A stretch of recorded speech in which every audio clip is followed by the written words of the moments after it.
Trinity. Well, today we go back to another one of our Psalms from last summer, Psalm 90. And this was, for me, I think, the passage of the year. I don't know that before last year I was really that familiar with this psalm, but at some point something brought me to it, and I found it so helpful. I really appreciate the way that it puts our lives in context and reminds us that, we are not the first people on earth. We're not the first people to have hard times. We're not the first people to go through plagues. We're not the first people to try to follow God when it's difficult for us. And God has been faithful through all of those times for other people, and He will be faithful to us. Psalm 90 has reminded me of that, and it has really shaped my prayers. I think more often than any other verse, I've just not by default, but by just because it seemed appropriate to the moment, probably started more prayers with Psalm 90 verse 1 than any other passage in Scripture this year. So I think it's a good one for us to return to. This is Psalm 90.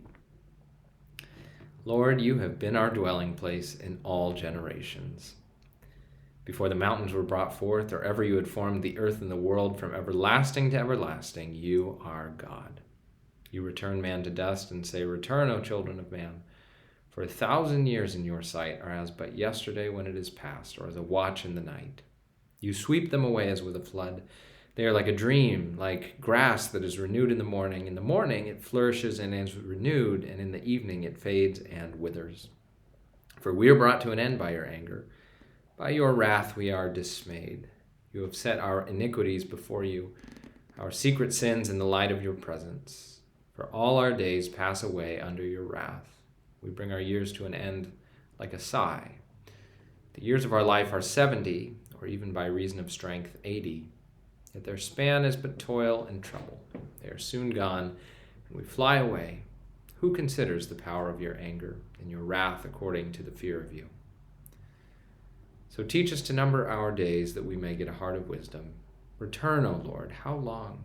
Have pity on your servants. Satisfy us in the morning with your steadfast love, that we may rejoice and be glad all our days. Make us glad for as many days as you have afflicted us, and for as many years as we have seen evil. Let your work be shown to your servants, and your glorious power to their children. Let the favor of the Lord our God be upon us, to establish the work of our hands upon us. Yes, establish the work of our hands.